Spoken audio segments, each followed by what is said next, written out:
इस वक्त नवजोत सिंह सिद्धू जी हमारे साथ मौजूद हैं, उनसे पूछते हैं कि कौन दूल्हा होगा और किस ढंग से चुनाव को आगे लेके जाएंगे। सिद्धू साहब, आज तक में आपका स्वागत है। धन्यवाद साहब। सब पार्टियों ने अपना घोषित कर दिया कि कौन चेहरा होगा, किसकी लीडरशिप में चुनाव लड़ा जाएगा। आखिर कांग्रेस क्यों उलझी हुई है? कांग्रेस ने क्यों नहीं अभी तक डिसाइड किया? भैया, ये चयन का मामला है। It is choice and not chance that determines your destiny. मतलब कि आप क्या चुनते हैं इस पर निर्भर करता है कि आपका मुकद्दर क्या होने वाला है। समझे? तो ये चयन हमारी हाई कमांड का प्रेरोगेटिव है। ये उनकी कमांड जो भी होगी वो सबको मानना पड़ेगा, और हम एक सिपाही के नाते कमांडर को मानते हैं। मतलब मुकद्दर आलाकमान तय करेगा, जनता नहीं तय करेगी। मैं कहता हूं कि हम क्या चुनते हैं, और पार्टी कलेक्टिव डिसीजन लेती है भाई। हम क्या चुनते हैं इस पे निर्भर है कि हमारा मुकद्दर क्या होगा। इंसान अपना मुकद्दर खुद बनाता है, बाद में उसे होनी का नाम देता है। तो वो सयाने हैं। सरदार पटेल की पार्टी है, पंडित जवाहरलाल नेहरू की पार्टी है, देश को आजादी देने वाली पार्टी है, देश का गौरव बढ़ाने वाली पार्टी है, महात्मा गांधी की पार्टी है, अरे भाई अंबेडकर साहब की पार्टी है, जिन्होंने संविधान की रचना दी। समझे कि नहीं? तो वो कोई कच्चे नहीं है, नहीं, पर आपने अभी परिपक्व है। परिपक्व समझते हो? मिच्योर है। तो वो जो निर्णय लेंगे, मान्यता है उसकी। नहीं, पर आपने अभी कहा कि इंसान अपना मुकद्दर खुद तय करता है। तो बिल्कुल, तो मुकद्दर खुद तय करते तो आलाकमान बीच में कहां से आ गया? और आपने कहा कि बारात तैयार है, दूल्हे का पता नहीं, तो आपको लगता है दूल्हा तो पता नहीं, बारात कहां लेके जाएंगे, किसके घर लेके जाएंगे आप? भैया, मैंने कहा था केजरीवाल के लिए, गेट योर फैक्ट्स राइट। अपने घर का भी तो देखो। मैं कह रहा हूं गेट योर फैक्ट्स राइट।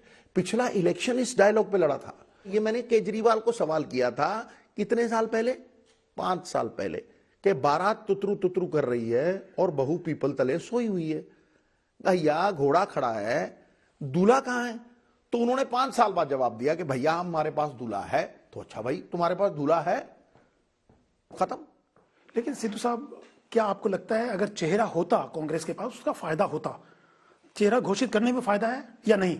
होता और है में मानना और जानने का फर्क है। मान्यता किसी और की होती है, जानना खुद का अनुभव होता है। इसलिए इस बात को समझो गुरु कि जो हाईकमांड बोलेगी वो हमें मान्य है। नहीं, पर जमीन पे आप है सिद्धू साहब, आप इतना कैंपेन कर रहे हैं, इतना लोगों से मिल रहे हैं, आपको लगता है कि लोग पूछते हैं कि आपका चेहरा कौन? क्योंकि इतने मार मची हुई है कांग्रेस के भीतर। लोग कहते हैं नवजोत सिंह सिद्धू बनेंगे चुनाव के बाद, या चन्नी रहेंगे, या कोई तीसरा आएगा। तो कंफ्यूजन है ना, ये कंफ्यूजन तो दूर होना चाहिए, आपको लगता है? और आपको लगता है कि अगर कर दें तो बेहतर होगा, फायदा होगा कांग्रेस को? कंफ्यूजन हो सकता है 2 हफ्ते पहले दूर हो जाए, जिस तरह पिछली बार हुई थी। हो सकता है ना दूर हो सकता है कंफ्यूजन का फायदा हो। कहते हैं the cup is half empty, कई कहते हैं हाफ फुल। देखने का नजरिया है भाई। एक ही सिक्के के 2 पहलू हैं, उसमें एडवांटेजेस भी हैं और डिसएडवांटेजेस भी हैं। छोड़ो ना यार हाईकमांड। डिसएडवांटेज क्या है? आप ज्यादा बेहतर जानते होंगे रोटी को चोची। आप पॉलिटिक्स में, भैया हाईकमांड जानती है ना, तो हाईकमांड पे छोड़ो। जर्नैल तय करता है ना कि फौज किधर जाएगी।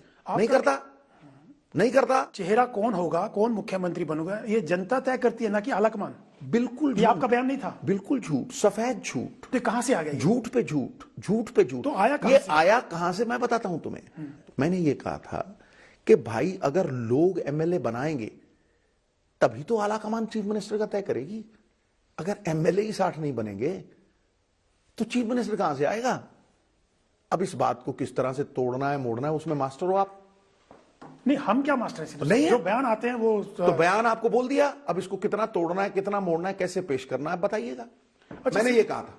सिद्धू साहब, एक चीज मैं जानना चाहता हूं, आप 2 चीजें जानिए। झंडा उठाने में माहिर हैं, झंडा उठाते रहे। कैप्टन अमरिंदर सिंह के खिलाफ झंडा उठाया, आपने हटवा दिया उसको। अच्छा, तो आप बीजेपी में भी यही रहा आपका? आपको लगता है तो लेकिन मेरा सवाल सुनिए। आपको लगता है कि कैप्टन अमरिंदर सिंह को सिद्धू ने हटा दिया? क्या 78 एमएलए गुरुद्वारे में बैठे थे? लेकिन मुहिम तो आपने शुरू की, लीडरशिप तो आपकी थी। 78 एमएलए पार्टी की मीटिंग में वोट डाल के उसको बाहर का रास्ता दिखाया। उसकी घरवाली तक खड़ी नहीं थी, उसके साथ कोई काउंसलर खड़ा नहीं था। इस बात को तोड़ो मोड़ो मत। लोकतंत्र में ताकत चुने हुए नुमाइंदों की होती है। उन्होंने अख्तियार पूरी तरह से इस्तेमाल किया और कैप्टन अमरिंदर सिंह को रास्ता दिखाया बाहर का, क्योंकि वो जानते थे कि 10 सीट नहीं आएंगी इसके नेतृत्व में।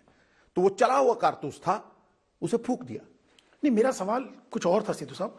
मेरा सवाल ये था कि आपने कैप्टन अमरिंदर सिंह को लेकर के मुहिम चलाई या आपके साथ एमएलए थे, जो भी आप कह रहे हैं? मेरे साथ कोई एमएलए नहीं था भैया। मैं जो तो भी पहले, पार्टी ने तय किया, मैं तो उनको उठाने पहले का। दिन से ये पूछता था कि भाई तुम नीति क्यों नहीं बना रहे शराब की, तुम रेत की नीति क्यों नहीं बना रहे, पैसे क्यों खाए जा रहे हैं, स्टेट के खजाने को खोरा क्यों लग रहा है, स्टेट में नीतियां क्यों नहीं बन रही, तुम बेअदबी का इंसाफ क्यों नहीं दे रहे, तुम बादलों के साथ मिलके खेल क्यों खेल रहे हो, नत्था Singh and Prem Singh one and the same thing, तुम ये बारियां क्यों खेलते हो, तुम गुरु साहब का इंसाफ क्यों नहीं दे रहे, तुम ड्रग्स की रिपोर्ट क्यों नहीं खोल रहे। ये सवाल थे मेरे, और ये सवाल तीरों की तरह लगे, उसे जख्मी कर दिया। सच जो है उसका अपना बलबूता होता है दोस्त, और सच की ताकत के आगे झूठ को झुकना पड़ता है, क्योंकि झूठ के पांव ही नहीं होते। झूठा आदमी था वो, कठपुतली था, भारतीय जनता पार्टी के इशारों पे नाचता था। He danced to the music even if he didn't like the tune. नहीं, मेरा सवाल ये था सिद्धू साहब, आपके सवाल का कि जवाब आप बीजेपी में भी आपने बहुत काम किया, देश भर में कैंपेन किया, वहां भी आपको जिन हालात जो हालात बने वहां छोड़ना पड़ा। फिर उसके रुको बाद रुको रुको रुको रुको रुको, जिन हालात की बात नहीं है। सिद्धू वहां से कुछ लेके नहीं आया, उनकी 6 साल की राज्यसभा मुंह पे मार के आया। कितने लोग हैं?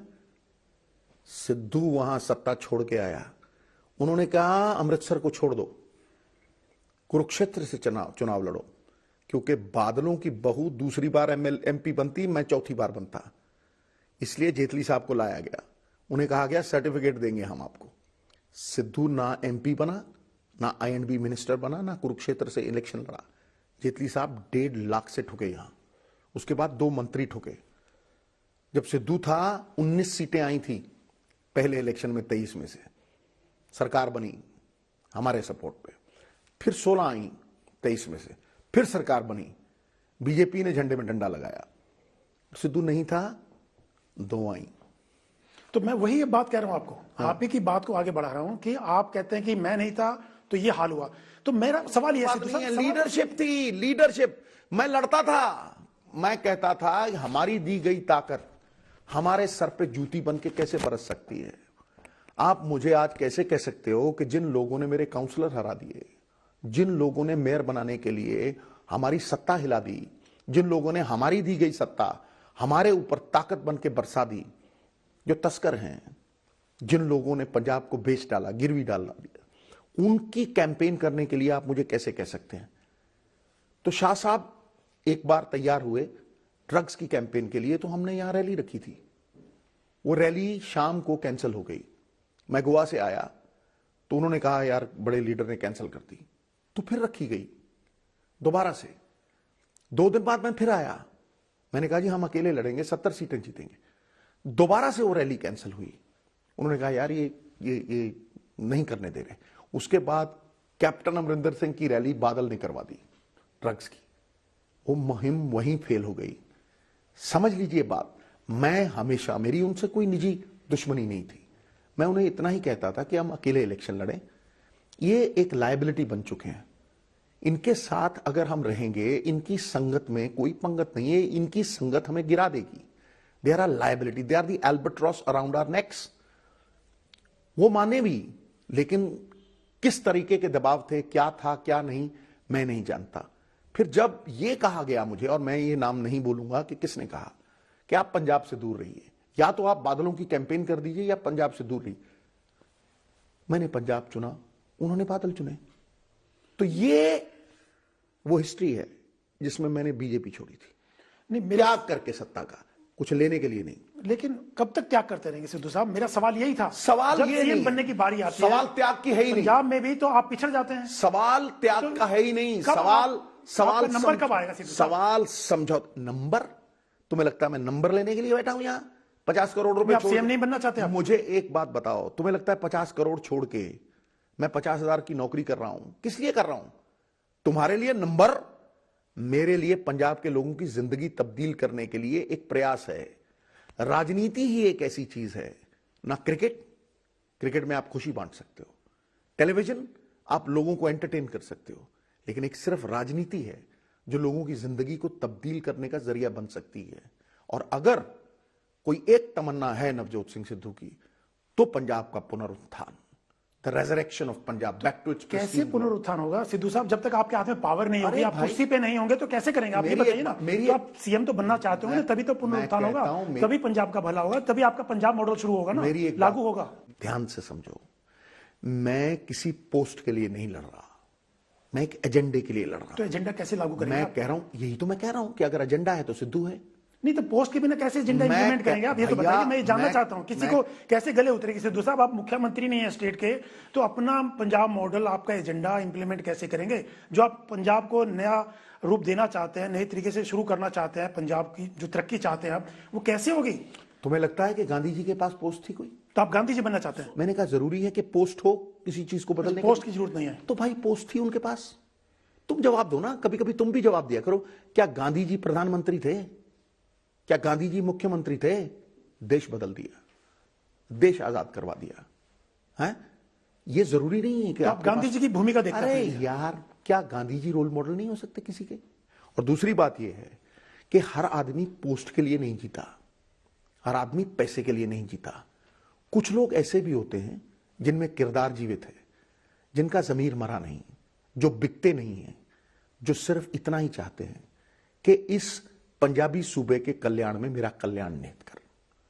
नहीं तो भगत सिंह कैसे पैदा होता भाई? नहीं तो वो लोग कैसे पैदा होते हैं जिन पे आज भी लोग विश्वास करते हैं?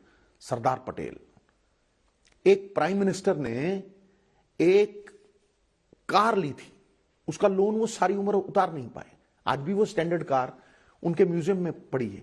तो आपको किरदार दिखे नहीं? वो कहां चले गए वो किरदार?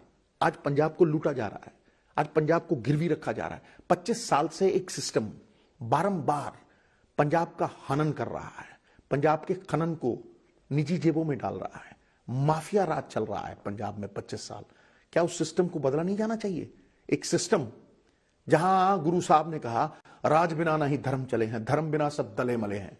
एक सिस्टम जो गुरु की बेअदबी का इंसाफ नहीं दे सका, क्या उस सिस्टम का जाना अनिवार्य नहीं है? एक बात समझिए, मैं सिस्टम को बदलने के लिए लड़ रहा हूं, कोई मेरी निजी लड़ाई नहीं है। और इस दुनिया में कोई ऐसी मनोकामना, कोई ऐसी तमन्ना ऐसी नहीं है जो भगवान ने पंख लगा के, उड़ान भरा के पूरी ना कर दी हो। इसलिए हर आदमी का कोई मकसद होता है, मोटिव होता है। राजनीति सिद्धू के लिए धंधा नहीं है, राजनीति लोगों की जिंदगी में फर्क डालने का एक जरिया है। सिद्धू साहब अभी आपने कहा खनन माफिया, बेअदबी, खनन माफिया की अगर बात करें तो अभी आपके जो मुख्यमंत्री हैं चन्नी साहब, उनके रिश्तेदारों पर, उनके लोगों पर रेड हुई ईडी की, और इलेक्शन कमीशन में भी आप लोगों ने कंप्लेंट किया, जाकर के डेलीगेशन गया था वहां पर। अगर कोई केस डला, शायद आपको यह पता नहीं है कि यह केस कौन से साल में डला था और किसने डाला था।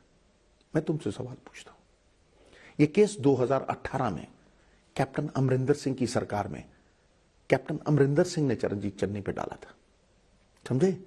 और वो 2018 से लेके आज 2022 तक क्या सो रहे थे तुम? क्या कर रहे थे? और अगर 4 साल एफआईआर को दर्ज होते हुए होंगे, तो उस एफआईआर में जिनके नाम थे, क्या उनके किसी नाम के ऊपर तुमने कोई कार्रवाई की है? किसी भतीजे को, किसी भांजे को टांग दिया, और वो भी 1 महीना पहले इलेक्शन के। ये क्या दर्शाता है? ये क्या है? लेकिन समझाओ ना। हमले तो देखिए, चुनाव का मौका है सिद्धू साहब, हमले, विपक्षी पार्टी हमले लगातार कर रही है। केजरीवाल ने कहा कि अब चन्नी जो है आम आदमी नहीं बल्कि खनन माफिया का सरदार है, वो वही उसका लीडर है, जो खनन माफिया है वो आम आदमी नहीं रहा।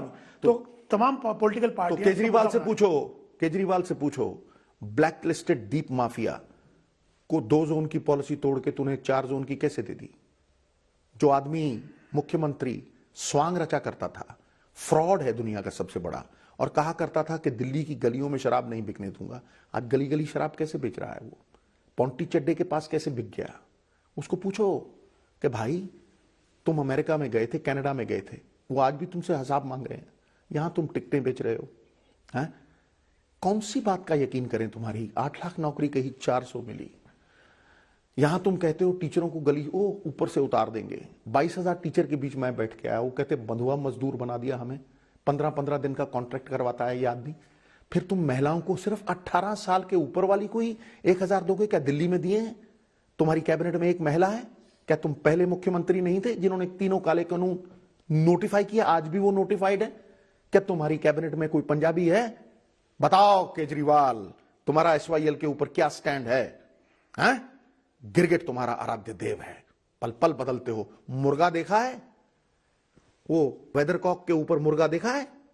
जिधर की हवा होती है cut cut cut cut cut घूमता है। पल में तोला पल में माशा। सिद्धू साहब, आम आदमी कह रहे हैं केजरीवाल नहीं है, लेकिन असली आम आदमी नकली आम आदमी की लड़ाई बीच में काफी चली। चन्नी साहब ने कहा कि केजरीवाल नकली है, केजरीवाल कह रहे हैं वो असली नहीं है। तो आपको लगता है चन्नी साहब आम आदमी हैं? मैं कहता आपको क्या लगता है आम आदमी है वो? मैं कहता हूं कि ये कह रहा है कि नकली केजरीवाल घूम, मैं तो कह रहा हूं नकली सिद्धू घूम रहे हैं। यहां फोटोस्टैट की दुकान पे खड़े होते हैं और जो मेरी 5 साल की पॉलिसियां हैं उन सारी पॉलिसियों को दोहरा देते हैं कि 25 करोड़ हम भी लाएंगे। कहां से लाएगा तू? शराब तो तूने बेच दी गली गली, तो 30,000 करोड़ रुपए कहां से आएंगे? 20,000 करोड़ रुपए कह रहे हैं सैंड से आएंगे। अरे ये 3,000 करोड़ निकाल दे, मैं टांगों के नीचे से निकल जाऊंगा। कौन सी बात करते हो? जब सिद्धू इस माफिया के खिलाफ लड़ रहा था 5 साल पहले, जब सिद्धू सैंड माइनिंग के लिए 1,000 रुपए ट्रॉली की बात करता था, जब शराब की माइनिंग के खिलाफ, शराब की जो नाजायज बिक्री है उसके खिलाफ बोलता था, कॉरपोरेशन की बात करता था, तो तुम घुटने लगा के तलवे चाट रहे थे, थूक के चाट रहे थे और मजीठिया से रिटर्न माफी मांग रहे थे। I am sorry sir. कबूतर की तरह आंख बंद करके बड़े मुद्दे नहीं सुलझाए जाते। तुम एक संपन्न राज्य के मालिक हो। शीला जी ने तुम्हें 2002 में एक सेल्फ रिलायंट राज्य दिया। ये 5 लाख करोड़ के कर्जे में दबा हुआ राज्य है साहब। कैसे निकालोगे? कहां से पैसे लाओगे? कौन सा बरगद लगा है तुम्हारे पास? क्या तुम्हारी नीति है? किस तरह से तुम करोगे? आओ बैठो, आज तक पे बैठो, मेरे साथ बैठो, बहस करो, दुनिया को बताओ, मैं भी बताऊंगा। सिद्धू साहब तो आम आदमी मानते हैं आपको, चन्नी साहब को, आपकी आम आदमी है वो? भैया मेरी एक बात सुनो, मेरे मानने या जानने से क्या होगा? पंजाब के लोग मानते हैं तो खत्म, मानते हैं आम आदमी। मैं कह रहा हूं मेरी एक बात समझो, अगर वो इलेक्शन जीता है, अगर हमने 78 एमएलए बनाए और अगर उसके बाद हम 8 एमपी जीते, अगर हमने सारी काउंसिल जीती, अगर हमने बाई इलेक्शन जीते, तो लोग मानते हैं ना। अच्छा, एक विज्ञापन सिद्धू साहब अभी चल रहा था जिसमें सोनू सूद बोल रहे हैं कि जो बैक पेंचर होता है, जो पीछे से आता है, जो कोशिश नहीं करता, वही मुख्यमंत्री बनता है, वही दावेदार होता है। बात समझो और उसमें जो विज्ञापन था उसमें सिर्फ चन्नी साहब को दिखाया गया खाना खाते हुए, जैसे कि प्रोजेक्शन हो, और वो एआईसीसी का ही विज्ञापन था। तो आपको लगता है कहीं ना कहीं बिहाइंड द सीन कांग्रेस उसको आगे ले जा रही है? हमारे यहाँ पंजाबी में एक कहावत है, आग लाई डब्बू कान पे। तुम भी दीवार पे छलांग मार रहे हो आग लगा के, ऐसा नहीं? मैंने मैं तो नहीं सामने आया सिद्धू साहब। अच्छा फिर ठीक है, फिर मुझे लगता है कि ऐसा कुछ नहीं है। और मैं आपको एक बड़ा आश्वासन देता हूं कि अगर ऐसा होगा भी तो इसका कोई फर्क नहीं पड़ेगा, सिर्फ हाईकमांड को एंडोर्स करना है, समझा ना? हम वो लोग हैं जो वफा करनी जानते हैं, समझे? और वो वफा हमारी प्रियंका गांधी, राहुल गांधी और सोनिया गांधी के प्रति है। खानदानी लोग हैं वो, नेक लोग हैं वो, विश्वास के पात्र हैं वो लोग। उम्र भर ताउम्र नवजोत सिंह सिद्धू की आखिरी श्वास तक कांग्रेस और ये तीनों लोग मेरे लिए आदरणीय हैं, आदर्श हैं। चन्नी और आप जब मुख्यमंत्री बने तो गोल्डन टेम्पल दोनों साथ गए, दोनों हाथ पकड़े हुए दिखाई दिए पहली बार, लेकिन वो एक ही बार हुआ, उसके बाद दोनों साथ दिखाई नहीं दिए हाथ पकड़े हुए एक दूसरे का। प्रेस कॉन्फ्रेंस में दिखाई दिए एक दो जगह आप, लेकिन वो जो नजारा था कि बैठ के चाय पी रहे हैं आप टी स्टॉल पे, तो ऐसी क्या वजह है? क्या दोनों में सब ठीक ठाक है? तो नजारे तुम ही लेते हो क्या? नहीं, सब ठीक ठाक है ना चन्नी और आपके बीच में? तो प्रमाण देने की जरूरत है? सूर्य प्रमाण देता है कि उसमें प्रकाश है गुरु। प्रमाण उसका तेज है, प्रमाण सरकार का वकार है। धन्यवाद नवजोत सिंह सिद्धू जी हमसे बात करने के लिए। ये थे सिद्धू साहब। बाकी खबरों के लिए देखते रहिए आज तक। खटा है।